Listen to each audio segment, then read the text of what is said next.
এক নজরে ওমরা। এ ব্যাপারে আল্লাহ তাআলা বলেন সূরা আল ইমরান আয়াত নাম্বার 96, ইন্না আউওয়ালা বাইতি উদিয়া লিন্নাসি লাল্লাযী বাক্কাতা মুবারাকাও ওয়া হুদাল লিল আলামিন। অর্থ, নিঃসন্দেহে সর্বপ্রথম ঘর যা মানুষের জন্য নির্ধারিত হয়েছে, এটাই হচ্ছে এ ঘর যা মক্কায় অবস্থিত এবং সারা জাহানের মানুষের জন্য হেদায়েত ও বরকতময়। সূরা আল বাকারা 196 নম্বর আয়াতে আল্লাহ তাআলা আরও বলেন, ওয়া আতিমুল হাজ্জা ওয়াল উমরাতা লিল্লাহ। অর্থ, আর তোমরা আল্লাহর উদ্দেশ্যে হজ ও উমরা পূর্ণ করো। হজের কিংবা উমরার জন্য সবচেয়ে গুরুত্বপূর্ণ দুটি সম্বল সংগ্রহ করতে হবে। প্রথমত সবর ও দ্বিতীয়ত তাকওয়া। উমরার কাজ এবং এক নজরে উমরা: নখ খাটো করা, হাত ও পায়ের বগল ও নাভির নিচের লোম ভালোভাবে পরিষ্কার করে নেবেন। ইহরাম বাঁধার আগে গোসল করে নেওয়া এবং মিকাত থেকে ইহরাম বাঁধতে হবে। ইহরাম বাঁধা অবস্থায় 2 রাকাত সালাত আদায় করবেন। উচ্চস্বরে তালবিয়া পাঠ করতে হবে। তাওয়াফে জিয়ারত করা অর্থাৎ কাবায় 7 চক্কর দেওয়া। মাকামে ইব্রাহিমের কাছে 2 রাকাত নামাজ আদায় করা। জমজমের পানি পান করা। অল্প কিছু পানি হাত দিয়ে মাথা ভিজিয়ে দেওয়া। সাই করা, সাফা ও মারওয়া। মাথা মুন্ডুল করা অথবা চুল খাটো করা। উমরা সমাপ্তি। এখন উমরার কিছু নিয়ম জেনে নেই। উমরার নিয়ত করে মিকাত থেকে ইহরাম বাঁধতে হবে। উমরার নিয়ত: আল্লাহুম্মা ইন্নী উরিদুল উমরাতা ফায়াসসিরহু লি ওয়া তাকাব্বালহু মিন্নী।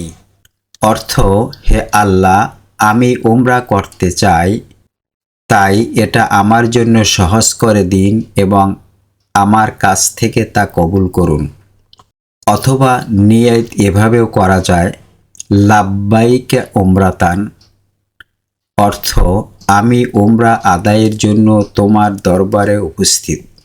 ইহরাম কখন এবং কিভাবে বাঁধবেন? মিকাত অতিক্রম করার আগেই ইহরাম বাঁধতে হবে। ইহরামের কাপড় সাদা ও সেলাইবিহীন দুটি, একটি পরতে হবে, অন্যটি গায়ে জড়িয়ে রাখতে হবে। তাওয়াফে জিয়ারত করার সময় ইস্তিবা করতে হবে, অর্থাৎ বাম কাঁধ ঢেকে দিতে হবে আর ডান কাঁধ খালি রাখতে হবে। নিচের চাদরটি বাম কাঁধের উপর দিয়ে পিছন থেকে ডান কাঁধের বগলের নিচ দিয়ে বাম কাঁধের উপরে রাখতে হবে, তখন আপনার ডান কাঁধ খালি থাকবে। এই ইস্তিবার নিয়ম শুধু তাওয়াফে জিয়ারত করা পর্যন্ত। ইহরাম বাঁধা অবস্থায় মাথায় টুপি কিংবা পাগড়ি পরা যাবে না। মহিলারা তার সাধারণ পোশাকেই ইহরাম বাঁধবেন। লক্ষ্য রাখবেন যাতে কোনো চাকচিক্য ও প্রসিদ্ধ করে এমন কোনো পোশাক না হয়। ইহরাম বাঁধা অবস্থায় নিষিদ্ধ কিছু কাজ: সেলাইযুক্ত যে কোনো কাপড় বা জুতা ব্যবহার করা, মস্তক বা মুখমণ্ডল ইহরামের কাপড় সহ যে কোনো কাপড় দ্বারা ঢাকা, পায়ের টাকনু ঢেকে যায় এমন জুতা পরা যাবে না, চুল কাটা বা ছিঁড়ে ফেলা, নখ কাটা, ঘ্রাণযুক্ত তৈল বা আতর লাগানো, স্ত্রীর সঙ্গে সঙ্গম করা যাবে না, যৌন উত্তেজনামূলক কোনো আচরণ বা কথা বলা যাবে না, শিকার করা যাবে না, ঝগড়া বিবাদ বা যুদ্ধ করা যাবে না, চুল বা দাড়িতে চিরুনি বা আঙ্গুল চালানো করা যাতে চুল ছিঁড়ে যাওয়ার আশঙ্কা থাকে, শরীরে সাবান ব্যবহার করা যাবে না, উকুন, সারপোকা, মশা, মাছি সহ কোনো জীবজন্তু হত্যা বা মারা যাবে না, কোনো গুনাহের কাজ করা যাবে না ইত্যাদি। মা আয়েশা রাদিয়াল্লাহু তাআলা আনহা থেকে বর্ণিত, মহানবী সাল্লাল্লাহু আলাইহি সাল্লাম বলেছেন যে স্থলচর খেচর জন্তুদের মধ্যে 5টি জীব আছে যেগুলোর প্রতিটি অনর্থক সীমা লঙ্ঘনকারী। এগুলো এহরাম বাঁধা অবস্থায় শিকার হালাল করা হয়েছে, এতে কোনো দোষ নেই। যেমন সাপ, ধূসর রঙের কাক, ইঁদুর ও হিংস্র কুকুর এবং চিল। উচ্চস্বরে তালবিয়া পাঠ করা, লাব্বাইক আল্লাহুম্মা লাব্বাইক, লাব্বাইক লা শারীকা লাকা লাব্বাইক, ইন্নাল হামদ ওয়ান নি'মাতা লাকা ওয়াল মুলক লা শারীকা লাক। অর্থ, আমি আপনার দরবারে হাজির, হে আল্লাহ, আমি আপনার দরবারে হাজির, আমি আপনার দরবারে হাজির, আপনার কোনো শরিক নেই, আমি আপনার দরবারে উপস্থিত, নিশ্চয়ই সকল প্রশংসা ও নেয়ামত আপনার, আর রাজত্ব আপনার কোনো শরিক নেই। তাওয়াফে জিয়ারত করা, হাজরে আসওয়াদের কর্নার থেকে তাওয়াফ শুরু করতে হবে। হাজরে আসওয়াদের কাছে যাওয়ার পর সম্ভব হলে ডান হাত দিয়ে তা স্পর্শ করবেন এবং চুম্বন করবেন। ভিড় করে দুর্বল মানুষদেরকে কষ্ট দেবেন না। হাজরে আসওয়াদ স্পর্শ করার সময় বলবেন বিসমিল্লাহি আল্লাহু আকবার। যদি হাজরে আসওয়াদ স্পর্শ করা ও চুম্বন করা কষ্টকর হয়, তাহলে হাজরে আসওয়াদের দিকে ইশারা করে বলবেন বিসমিল্লাহি আল্লাহু আকবার। তবে এ অবস্থা হাত বা যা দ্বারা ইঙ্গিত করেছেন তাতে চুমু খাবেন না। এরপর ডান দিক থেকে হাঁটতে শুরু করবেন এবং আরবিতে দোয়া না জানলে আপনার মাতৃভাষায় হোক কিংবা অন্য যে কোনো ভাষায় হোক, যত দোয়া জানেন তা পড়তে থাকবেন। জোরে জোরে দোয়া পড়ে অন্য মানুষকে কষ্ট দেবেন না। যখন রুকুনে ইয়েমেনের কাছে আসবেন, তখন যদি সম্ভব হয় তাতে ডান হাতে স্পর্শ করবেন, কিন্তু রুকুনে ইয়েমেনে চুমু খাবেন না। যদি রুকুনে ইয়েমেনে স্পর্শ করা সম্ভব না হয়, তাহলে সামনে চলে যাবেন, কোনো প্রকার ইশারা বা তাকবীর দিবেন না। তাওয়াফে জিয়ারত করার সময় রুকুনে ইয়েমেন ও হাজরে আসওয়াদের মধ্যবর্তী স্থানে পূর্তিচক্করে এই দোয়া পড়া সুন্নত। তবে তাওয়াফে জিয়ারত করার সময় তালবিয়া পাঠ করা যায় না। দোয়াটি হল সূরা বাকারার 201 নম্বর আয়াত, রব্বানা আতিনা ফিদ দুনিয়া হাসানা ওয়া ফিল আখিরাতি হাসানা ওয়া কিনা আযাবান্নার। অর্থ, হে আমাদের প্রতিপালক, আমাদেরকে দুনিয়াতে কল্যাণ দিন এবং পরকালেও কল্যাণ দিন এবং আগুনের শাস্তি থেকে রক্ষা করুন। এছাড়া নির্দিষ্ট কোনো দোয়ার কথা হাদিস দিয়ে কোনো প্রমাণ নেই। তবে বিনয়ের সাথে মন দিয়ে আরবিতে না পারলেও আপনার ভাষায় দোয়া করবেন। রমল করার নিয়ম, ফরজ তাওয়াফের প্রথম 3 চক্করে রমল করা সুন্নত। 2 হাত শরীর ও কাঁধ হেলিয়ে দুলিয়ে দ্রুত গতিতে প্রথম 3 চক্কর সম্পন্ন করা, এভাবে তাওয়াফ করাকে রমল বলে। তাওয়াফে রমল ও ইস্তিবা পুরুষের জন্য পালন করা সুন্নত, এটা নারীদের জন্য নয়। সর্বমোট 7 চক্কর দিতে হবে। 7 চক্করে তাওয়াফ শেষ করার পর ডান কাঁধ ঢেকে দিয়ে মাকামে ইব্রাহিমে আসবেন। তাওয়াফের শেষে 2 রাকাত নামাজ পড়তে হবে। প্রথম রাকাতে সূরা ফাতিহার পর সূরা কাফিরুন পড়বেন, দ্বিতীয় রাকাতে সূরা ফাতিহার পর সূরা ইখলাস পড়বেন। এরপর পেট ভরে জমজমের পানি পান করবেন। রাসূলুল্লাহ সাল্লাল্লাহু আলাইহি ওয়াসাল্লাম বলেছেন, তোমরা তৃপ্তি সহকারে জমজমের পানি পান করো এবং বরকত লাভের জন্য দোয়া করো। আমাদের ও মুনাফিকদের মধ্যে পার্থক্য হলো এই যে, তারা তৃপ্তি সহকারে জমজমের পানি পান করে না। জমজমের পানি দাঁড়িয়ে কিবলামুখী হয়ে 3 নিঃশ্বাসে পান করা সুন্নত। হযরত ইবনে জাবের রাদিয়াল্লাহু তাআলা হতে বর্ণিত আছে যে, মহানবী সাল্লাল্লাহু আলাইহি সাল্লাম তাওয়াফ করার পর জমজমের পানি দাঁড়িয়ে পান করতেন এবং কিছু পানি নিজ মাথায় ছিটিয়ে দিতেন। এরপরে তিনি সাই করতেন।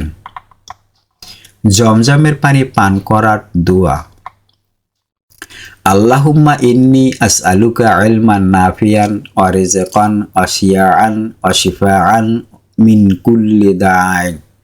অর্থ, হে আল্লাহ, নিশ্চয়ই আমি আপনার নিকট উপকারী ইলম এবং হালাল প্রশস্ত রিজিক ও সর্বপ্রকার রোগের শিফা চাচ্ছি। সাই করা, এ প্রসঙ্গে আল্লাহ তাআলা বলেন, সূরা আল বাকারা 158 নম্বর আয়াতে আছে, ইন্নাস সাফা ওয়াল মারওয়াতা মিন শাইরিল্লাহ ফামান হাজ্জাল বাইতা আও ইতামারা ফালা জুনাহা আলাইহি আইয়াত্তাওয়াফা বিহিমা। অর্থ, নিঃসন্দেহে সাফা ও মারোয়া আল্লাহ তাআলার নিদর্শনগুলোর অন্যতম। সুতরাং যারা কাবা ঘরে হজ ও উমরা পালন করে তাদের পক্ষে এ দুটিতে প্রদক্ষিণ করাতে কোনো দোষ নেই।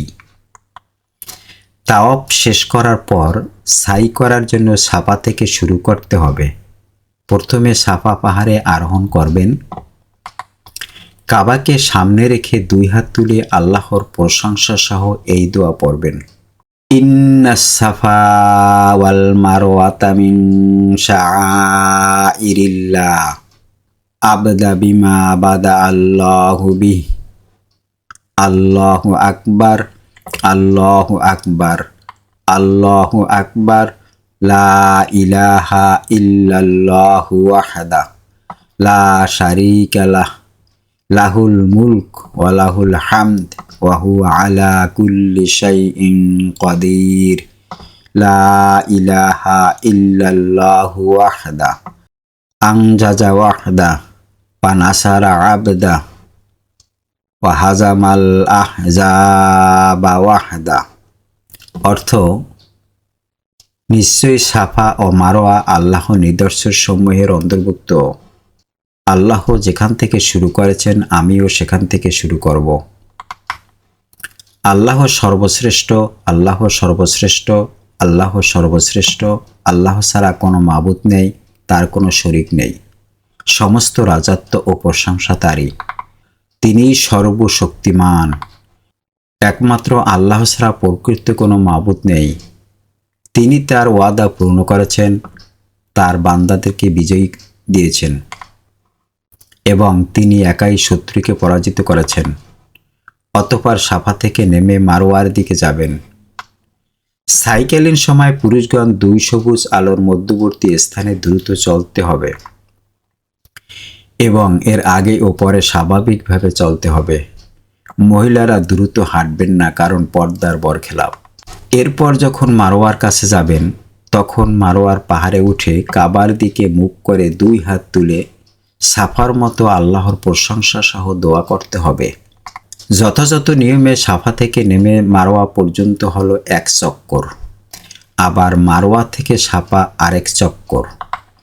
এভাবে 7 বার সাই করতে হবে। মাথা মুন্ডুল করা অথবা চুল খাটো করা অবশ্যই ডান দিক থেকে মাথা মুন্ডুল করা শুরু করতে হবে।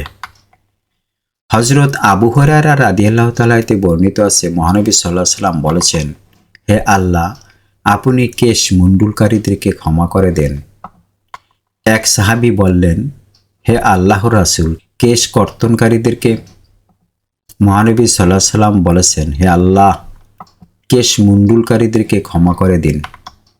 তখন ওই সাহাবী আবার বললেন, হে আল্লাহর রাসূল, কেশ কর্তনকারীদেরকে? মহানবী সাল্লাল্লাহু আলাইহি সাল্লাম বলেছেন, হে আল্লাহ, কেশ মুন্ডুলকারীদেরকে ক্ষমা করে দিন। ওই সাহাবী আবার বললেন, হে আল্লাহর রাসূল, কেশ কর্তনকারীদেরকে? তখন মহানবী সাল্লাল্লাহু আলাইহি সাল্লাম বলেছেন, আর কেশ কর্তনকারীদেরকেও ক্ষমা করে দিন। এই হাদিস থেকে স্পষ্ট বোঝা যায় যে কোনো ব্যক্তি উমরা আদায় করার পরে চুল খাটো করার চেয়ে চুল মণ্ডুল করা অনেক গুরুত্বপূর্ণ। আল্লাহ তাআলা মুসলিম উম্মাকে হজ ও উমরা পালন, সাফা মারওয়ার প্রত্যেকটি চক্কর যথাযথভাবে আদায় করার তৌফিক দান করুন। হযরত মা হাজরার 7 বার দৌড়দৌড়ির যে স্মৃতি ও অনুভূতি, সেই স্মৃতি আমাদের হৃদয় দিয়ে অনুধাবন করার তৌফিক দান করুন। আমিন, সুম্মা আমিন, সুম্মা আমিন, সুম্মা আমিন।